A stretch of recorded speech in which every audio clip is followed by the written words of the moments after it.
This is Defenders TV Podcast, episode 26, about Agent Carter, episode 6, A Sin to Air.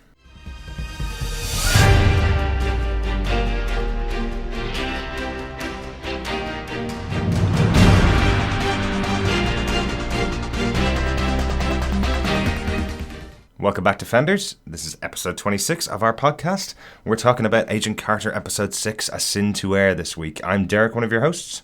I'm John, one of your other hosts. I'm really excited about talking about this episode.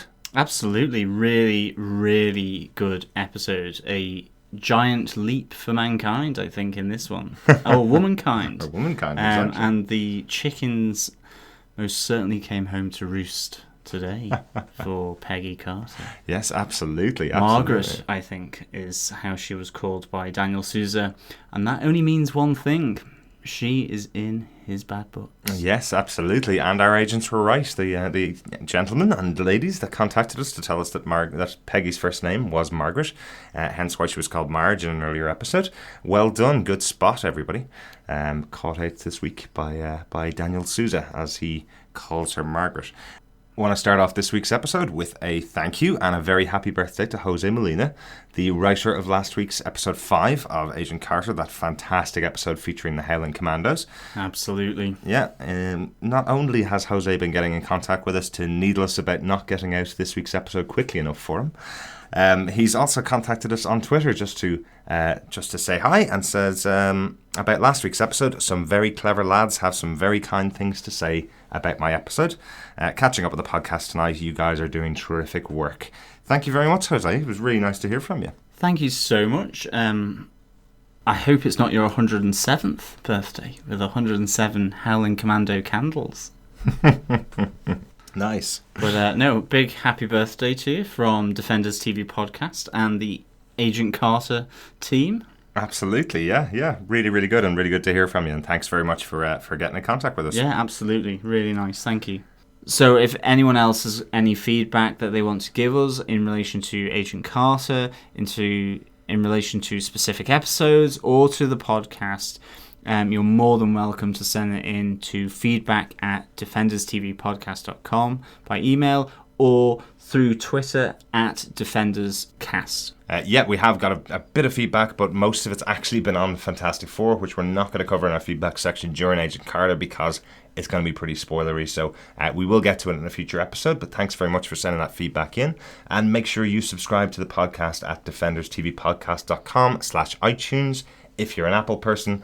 Otherwise, you can find us on any good podcast catcher, such as Podcast Addict, Beyond Pod.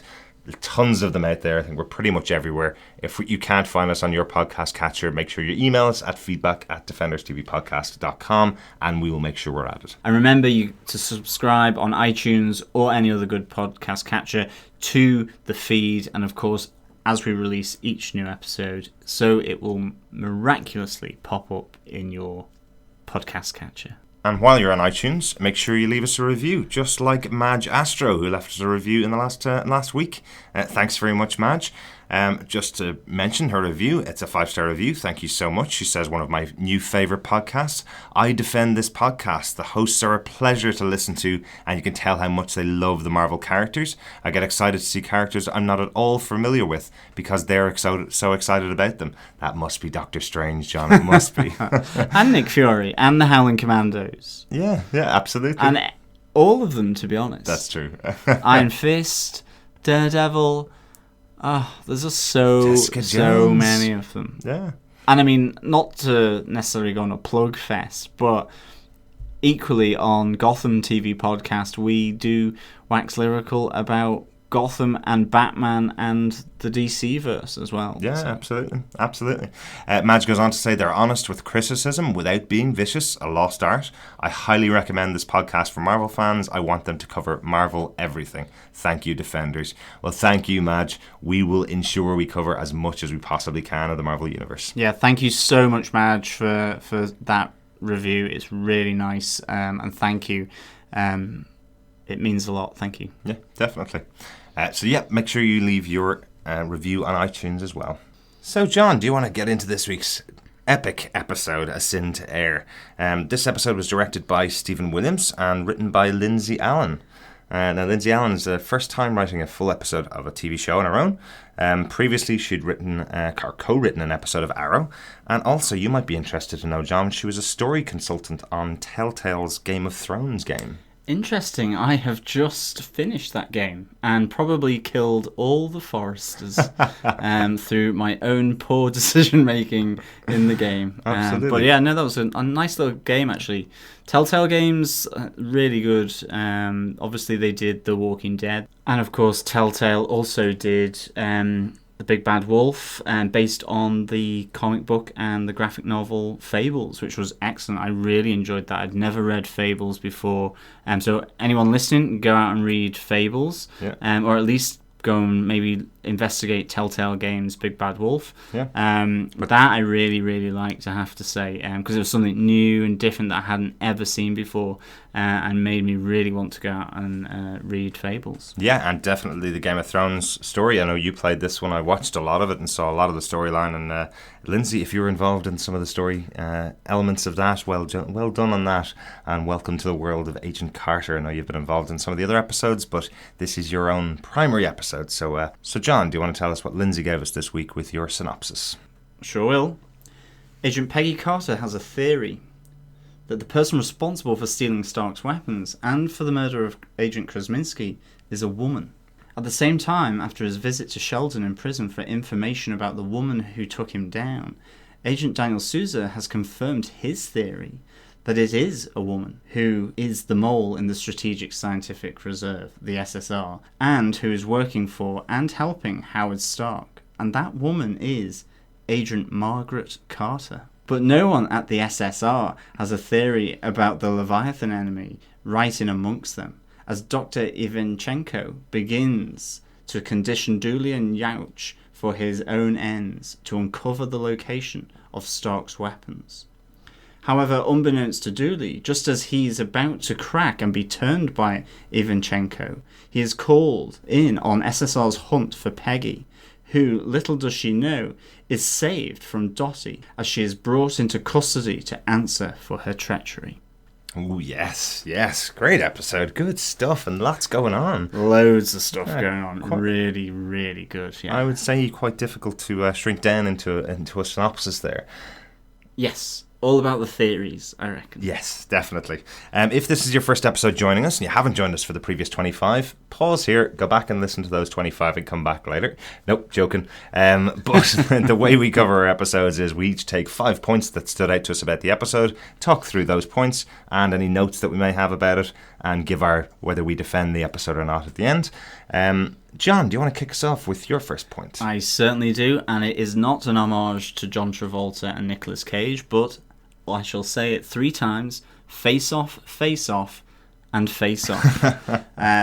This is DC Agents versus Peggy Carter, Jack Thompson versus Peggy Carter, and then Daniel Souza against Peggy Carter, in that order. And this is coming back to the big fight in the automat, the diner. Really, really great. Loved it. Absolutely fantastic fight. There's great music behind it as well. I think A Good Day from Morning to Night, I think, is the track running through it, really of its time, really kind of up-tempo as Peggy Carter is taking out all these DC agents that have been called in. Absolutely. After Souza has gone and told and confirmed to Dooley that his theory, that it is effectively Peggy Carter or Margaret Carter, is correct. Sheldon has confirmed it against cross-examination again, and we have this fantastic fight. We have Jarvis get his own dig in with a tray, which I love. Absolutely. I was like, go Jarvis. And the jug as well over the head. Really cool moments from Jarvis there. Exactly, as they do procedure 791. This is fantastic. And then it moves out into the alleyway as they try to escape, and Thompson, self-righteous as always, is kind of saying, I told those DC agents that you were going to be difficult to take down, and thankfully she dispatches them really, really easily. But she does say, I'm sorry, Jack, I have no choice in the matter. Yeah. And takes him down with a good old twist of the wrist, gets the gun out of the way, and then a great right hook. Maybe it was a left hook, I can't really remember, but a great right hook decks him in one. Mm-hmm. Fantastic, fantastic, fantastic. May I say, well-deserved punch to the face for Absolutely. Jack Thompson after the last couple of episodes, and even a couple of moments in this episode. He can be quite cruel to other people, but like a nice man. We found out last week in the Helen Commandos episode, he does have his own demons to deal with, but it can be quite difficult to deal with sometimes. But he is getting back into bad habits this episode, definitely. Yes, we definitely see that this episode. You know, a few times where, you know, all that good work from the last episode undone as he's reverting back to 1940s maledom, I suppose.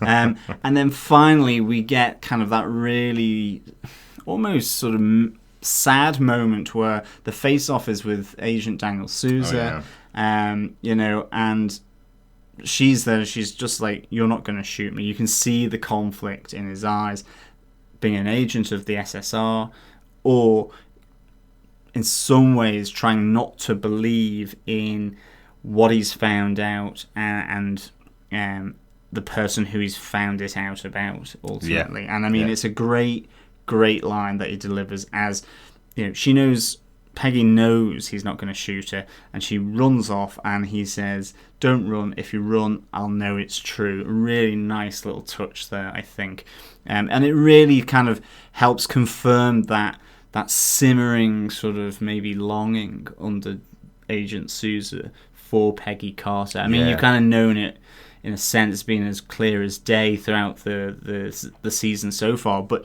this now really just kind of gives it a real tragic touch, actually, at this moment in time, and it's really nice. Especially as Peggy responds to him, "I'm sorry, Daniel," as she walks away. There's a nice little moment of loss there, I suppose, between those two characters, who've been really tight this season. You know, she's been the one that's always there for Daniel's back, and you know, he's not that he's ever asked for it, but she's always been there for him, and he's always been there for her in a way, knowing the kind of stuff she's gone through. You know, tough little moment for the two of them there. Yeah, no, absolutely. It was a great touch from that third and final face-off. Yeah, really good face-off this episode. Yeah, she didn't get to face off against Dooley though, but I suspect kind of did in a way, actually, maybe right at the end in the interview room. But that would be taking me to one of my other points, so I'm going to leave it for now. Yep, I definitely had a couple of things about that particular fight scene. I thought they were really, really good. Just the moment of Agent Carter kicking the chair across the floor to Jarvis' waiting hands as he blocks off the door from the other agents. A really well choreographed moment there. Really enjoyed that. Thought that was pretty cool. And again, as you say, Jarvis getting a couple of digs in as well. It's well worth seeing. James get a couple of fighty moments in these episodes. You don't expect them from him. Yeah, and he's so pleased as punch. I mean, he's so proud after he's cracked this agent from DC over the head. You know, I suppose he kind of thinks, "Oh, now I'm Agent Carter," or I'm Captain America, yes, or Captain Britain, or Captain Britain. Really, really good. Really enjoyed it. Just the smile on his face. Yeah, and just one other point about that fight, which I really enjoyed, was just something really interesting. Peggy does take out Thompson because very possibly he will shoot Peggy. She says to Daniel, "You're not going to shoot me," and walks past him. So is there that feeling that Thompson would have basically taken out his gun and shot her? Probably. Yeah. He is a fairly focused man. Yes, definitely. On a mission when he's got that mission. Yeah. A dog with a bone, ultimately. Absolutely. So Derek, what's your first point? My first point is really Dottie and the dentist. I love this scene. I love Dottie. She's just got such fantastic moments in this episode, and in the series so far. Really, really good. But I'm not a big fan of the dentist, as most people aren't. Sleazebag. But this particular dentist, yeah, exactly as you say, he is a. You're talking about dentists in general. I'm just talking about this particular dentist. Yes, that Dottie does her thing to. Yeah, exactly. This particular dentist is an absolute creep. Yeah, for any dentists out there, I wasn't meaning that you were all sleazebags. Right. Just this particular 1940s dentist trying to recruit a lady. Yes, Dr. Haneke. He is a real scumbag, a real, essentially he's cleared the office so he can interview young girls on his own on a Saturday afternoon kind of thing, I do kind of like it because this is one of the first people that you've seen, well, actually it's the second this episode, person that Dottie's killed. But I like the fact that this is genuinely a person that deserves to be at least given a good hit upside the head for what he's doing to young women. Probably didn't deserve what he got here, which is the dentist drill to the eyeball. A real eye-watering moment there. Yeah, open wide. But yeah, really creepy scene just to see Dottie turning a dime from the sweet innocent girl from Iowa to stabbing a dentist in the eye with his own drill. Really interesting. And then using his office essentially to communicate with Dr. Ivchenko across the way in the SSR. So really, essentially, she went to that office hoping it was going to be empty, thinking it was going to be empty, but it turned out that she ended off in the middle of an interview with a sleazebag dentist. So an interesting way of dealing with him and getting him out of the way. In fairness, she didn't answer many questions. It was more of a physical, dare I say it,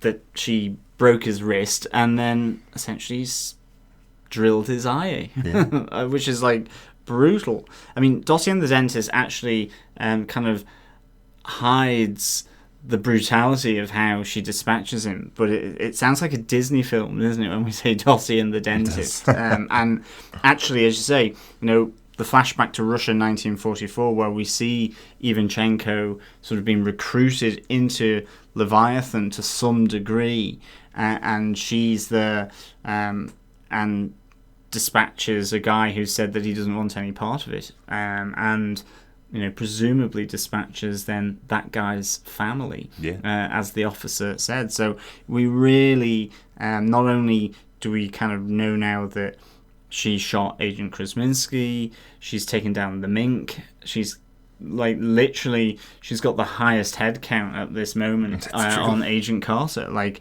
really, really good to see such a ruthless killer. And in fact, she's got the young kid from the last episode, her sort of bedmate, her dorm room mate from the training school. That's right. So she is ruthless.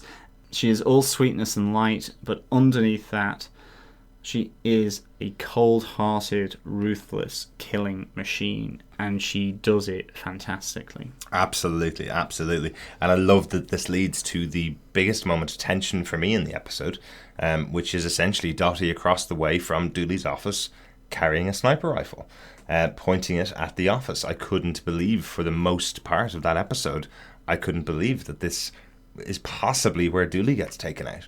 Absolutely, yeah. I mean, that leads on to my next point, actually. Well, actually, my third point, because I had Dottie and the dentist as well. Oh, really? Well, she was so great, and I mean, the writers must just love writing for this character, or at least giving her direction on the page, because she is a lady of few words, and the few words that she does say are generally kind of please and thank yous and graces and all that kind of stuff.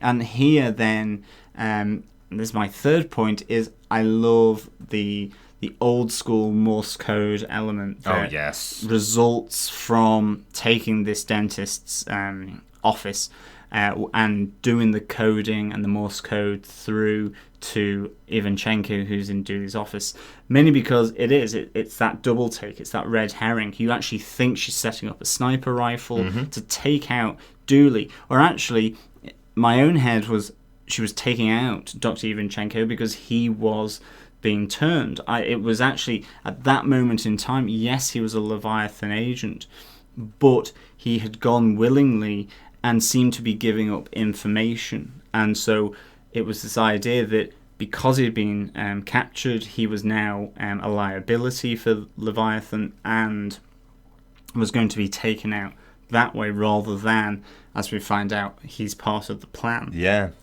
So I love that sleight of hand that was done in this episode, where she looks like she's going to take one of them out or both of them out, and you would expect that because she's a trained assassin. Yeah. She's been ruthless to date, and in the end, the sniper rifle ends up being a Morse code with a light on, and she's tapping out Morse code to Ivchenko, who is at the window of Dooley's office. And I like the way then his reply to her is by doing the lines and the dots on the window ledge outside of Dooley's office. Just really neat way of doing it. And that I just really liked. Yeah, I thought it was a nice little touch, again, to the espionage element here, and really thrown it back to the 40s. Yeah, the beautifully put together scene. Definitely. Really, really interesting. And it definitely throws up a question for me. The opening scene that we see the flashback, which is essentially Ivanchenko telling them how he was recruited into Leviathan. Is that roughly the way of doing it? Yeah. I wonder, is he describing a scene that he actually participated in? Like, for example, was he leading this kind of interrogation that was going on, recruiting the members of Leviathan, and that's why Dottie's there, and that's why the scene is described as well? Yeah, it would make sense. I mean, it's that kind of technique maybe that you're honest with your captors, but you're not telling them the whole truth. Yeah. So it's putting yourself into a third-person perspective on actually something that either you did or you commanded to do. But it potentially gets past any detection of lying, or if you're in a lie detector kind of situation. Yeah. Now, he's not here, but definitely Peggy keeps pushing him and pushing him and pushing him, and in the end Dooley does kind of get a bit like, you had your day with the Howling Commandos, you did good, you really did good. And actually she gets to investigate her own theory. That's right. That, the person that killed Krasinski, that maybe has set up Howard Stark, is a woman infiltrating Howard's underpants. I mean his house. Because along with Raspberry Truffles, his big weakness, the thing he's going to get undone by, is women. I love that little touch. The absolutely. Raspberry Truffles and women are his two weaknesses. Fantastic. I mean, absolutely. Really, really good.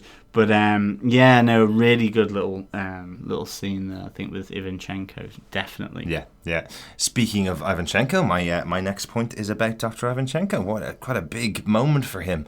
I think we've got our first super-powered villain in here in Peggy Carter this week. The Ring of Truth. Yeah, exactly. This little wedding ring touch that he has to get people, to convince people to do what he wants to do.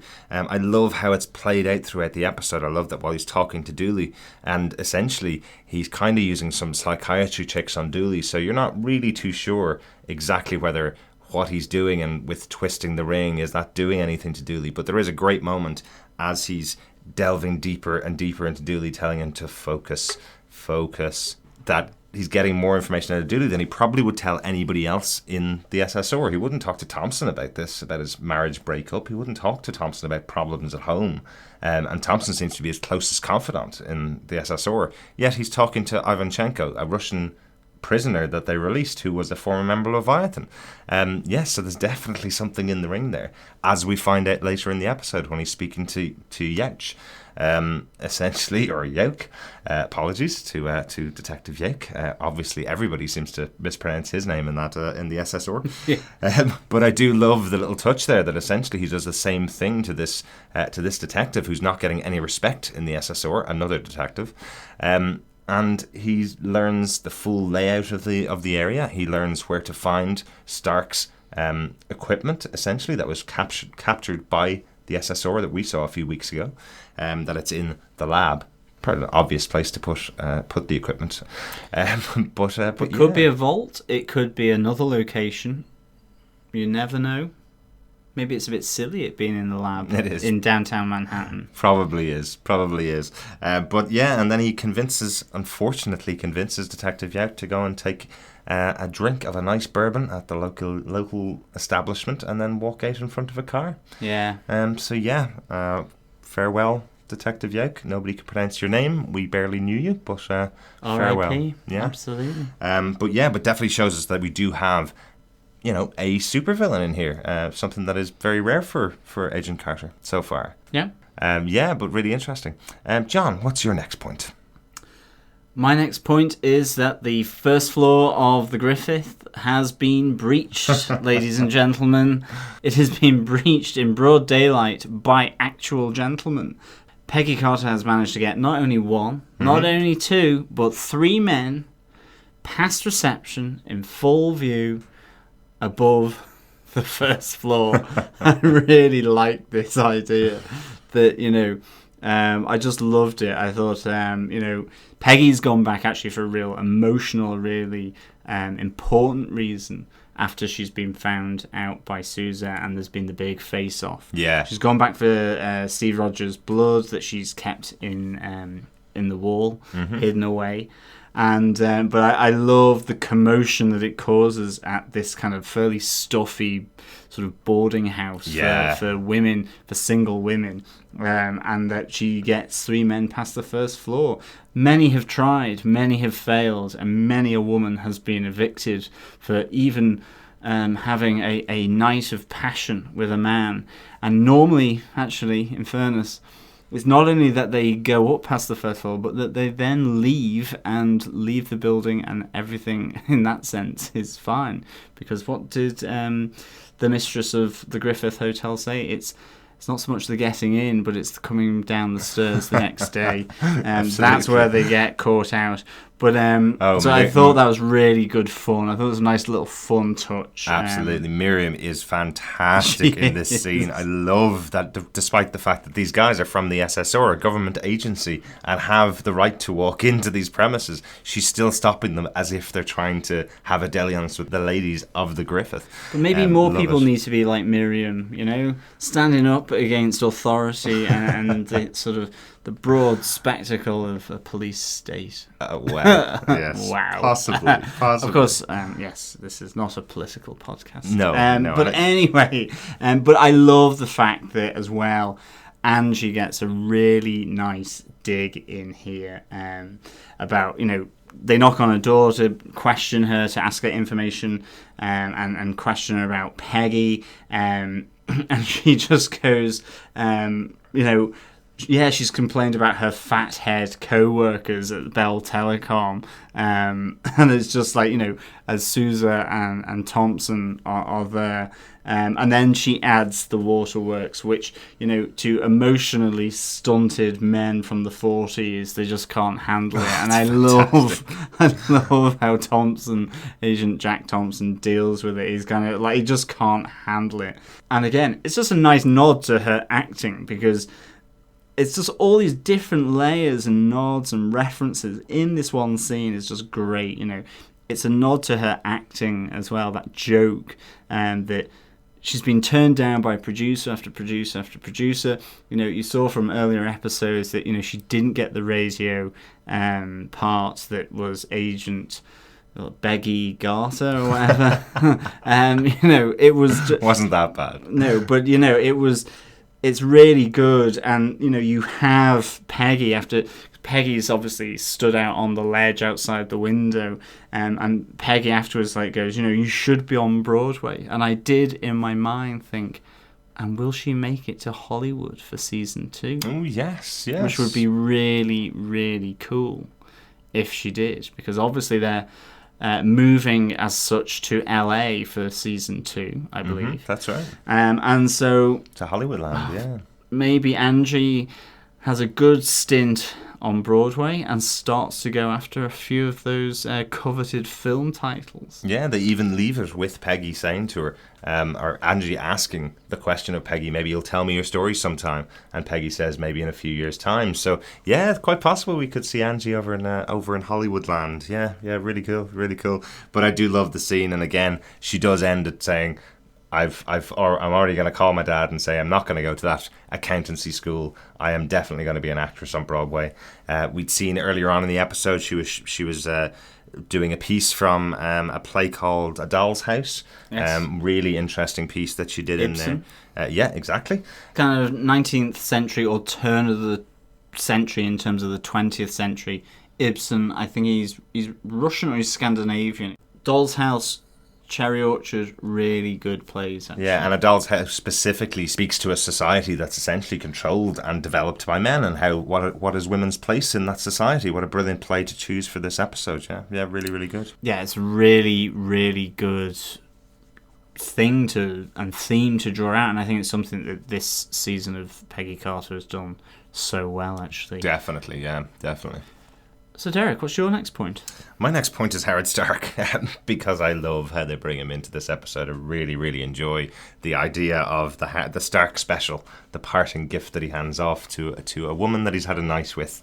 Fantastic stuff. And I love the list, essentially, of all the women that he's given it to, where Peggy looks at the list and says, how can one man have dealt with this many women in his lifetime, let alone the last 6 months, let alone the women that he's actually given the Stark special to, and particularly the fun little gag of possibly, is Ginger Rogers a Russian spy, because her eyes, when I escorted her away from the villa where the darkest of gates to the abyss, says Jarvis to Great line, absolutely great line. And I love the fact that Peggy is kind of, how many women are on this list? Yeah.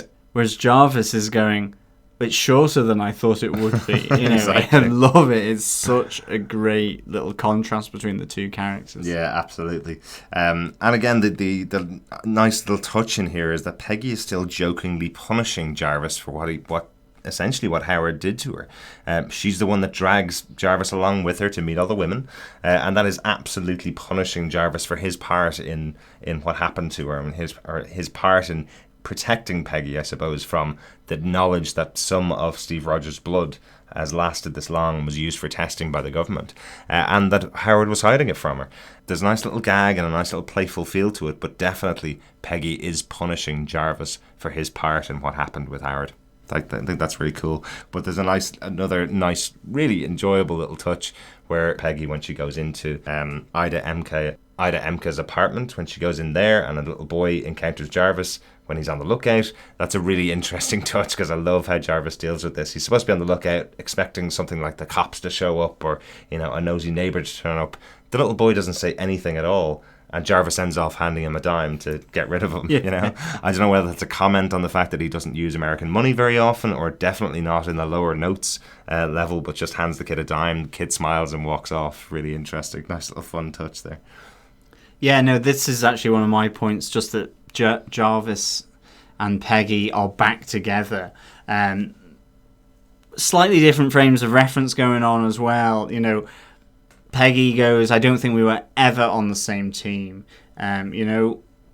She's quite clear that they've got common goals, but, she's still there a bit scorned by the whole event. I do like how they kind of meet up and reunite. It's kind of like adulterers, 1940s adulterers, where they're sat back to back, and you kind of think that they're whispering sweet nothings to one another, or I imagine that that's what Angie is doing whilst they have this affair between themselves, So I really like this. So I almost think that Angie thinks that Peggy is seeing a married man. Yeah. And I really like that. I love that kind of adulterous nature to their encounters with the diner meets. Yeah, definitely. And I love that it's not working at all, that Angie has recognised that this is how they always meet, and also that's how the SSR know that the two of them are going to be in the automat, is because that's what she frequents and frequently meets Jarvis at this location. I think that's what's really funny, that they think this is a great clandestine meet,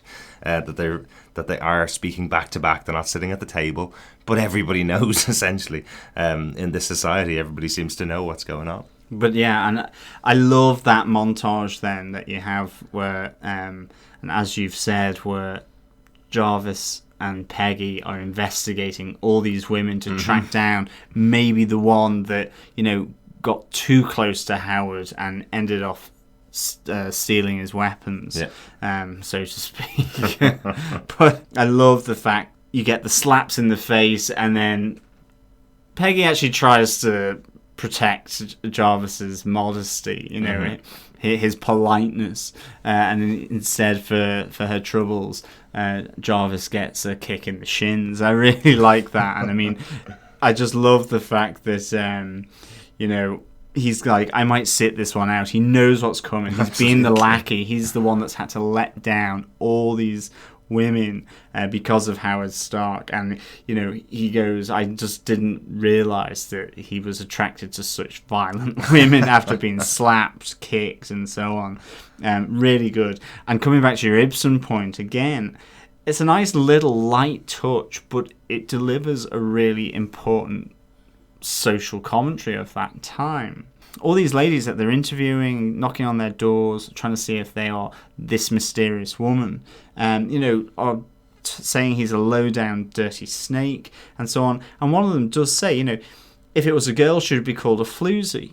It is that notion of, the stereotypes that you have. A man that goes and has multiple partners as a Casanova, is whimsical. It's a bit of a dandy. Yeah, it's a womanizer, and that seemed like a good thing. Yeah. Whereas a woman maybe doing the same thing is a floozy, a hussy. It's much more negative connotations. Yeah. And it's just drawn really nicely. It's not laboured. It's not made a huge deal of.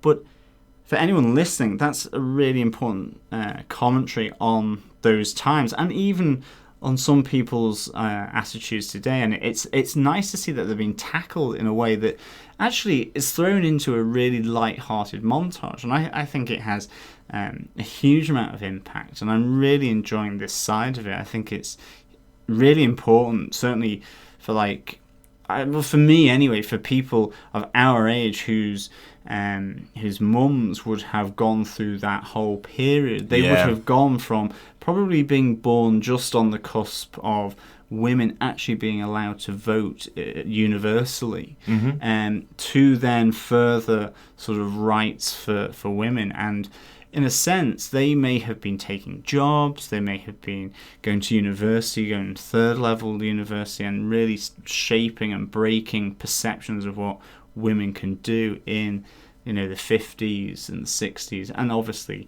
for earlier back maybe in the 40s and 30s. So really, really, really like seeing this on TV, to be honest. Mm-hmm.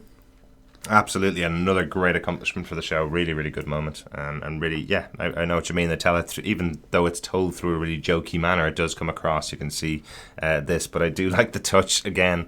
I love the casting in the show. I really do, because they've chosen three very different women here. You got a very tall woman, you got a blonde woman, brown-haired woman, and a really short woman. So just showing that Howard's choices in women are vast and wide, essentially. Nice little touch there. Staggering.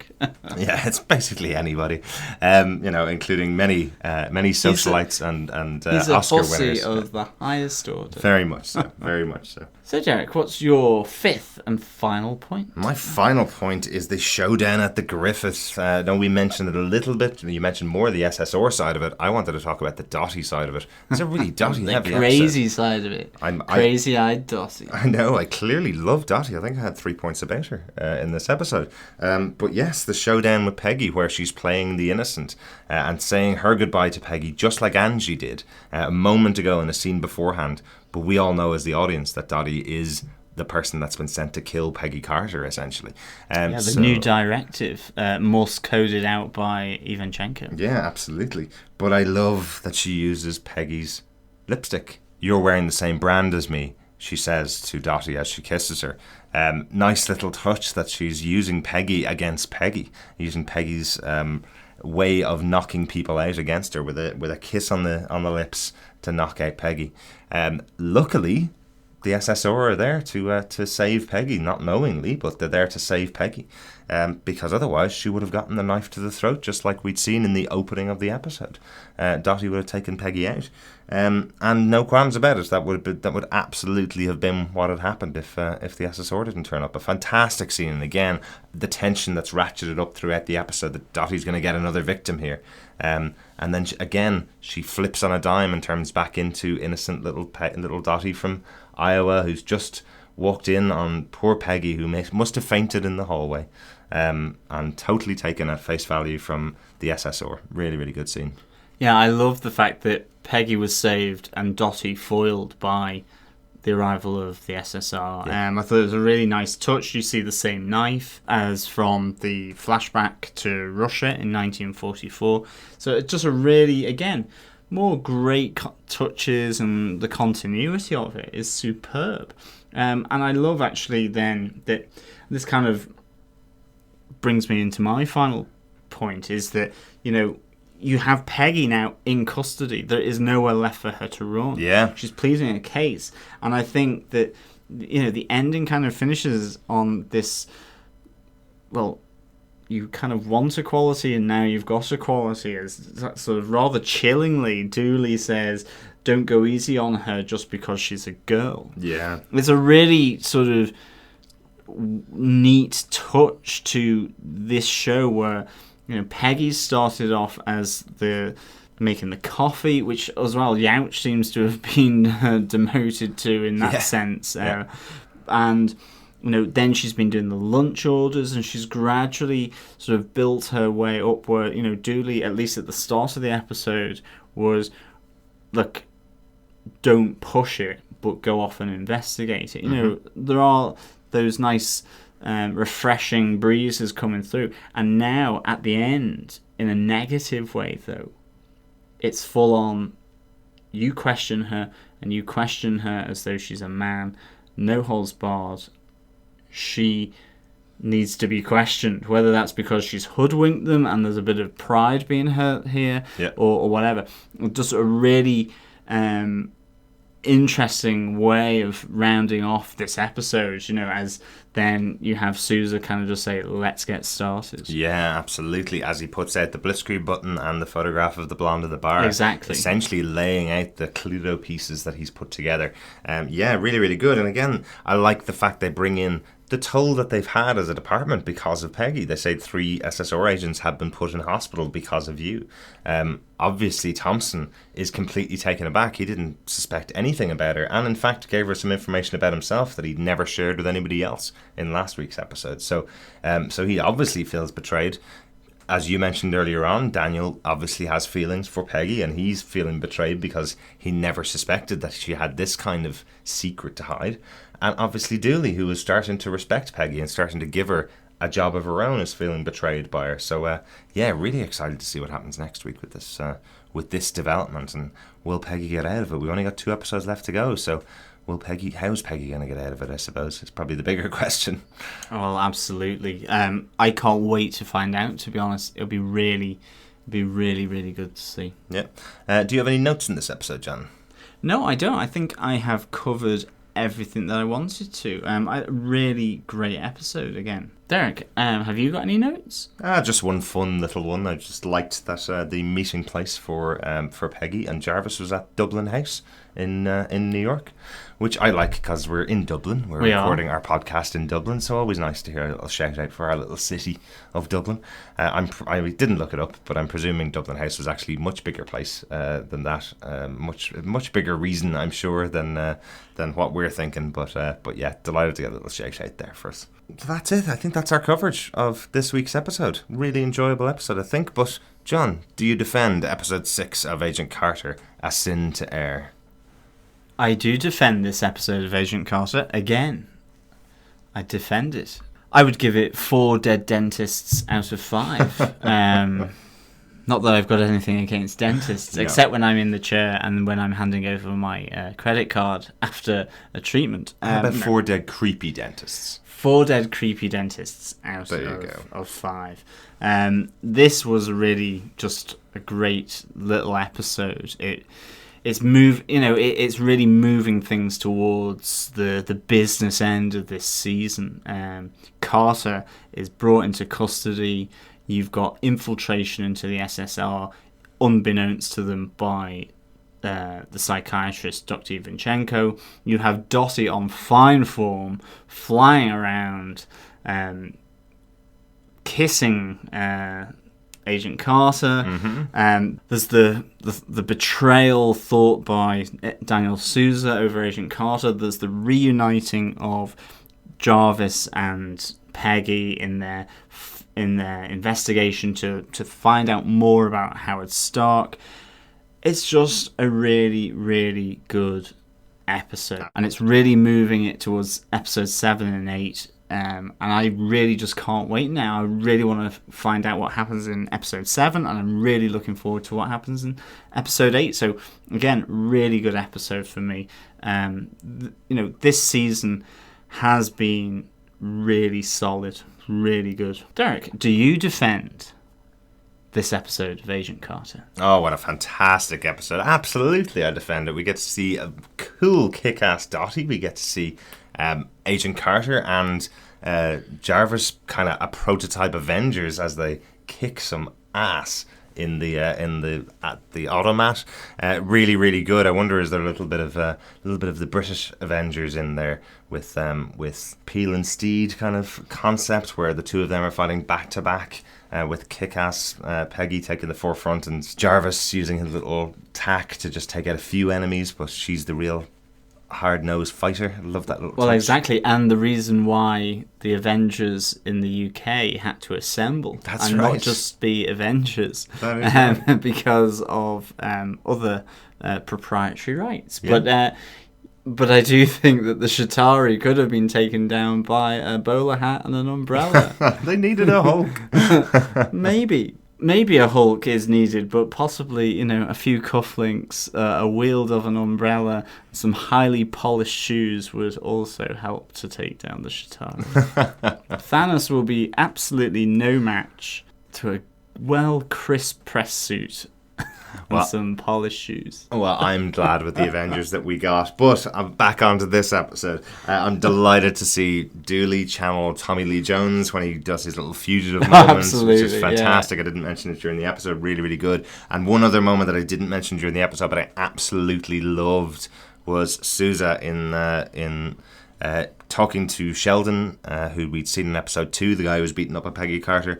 That moment when he's told that definitely it is Peggy that beat up Sheldon. She's the one that put him almost in the hospital and then eventually put him in prison.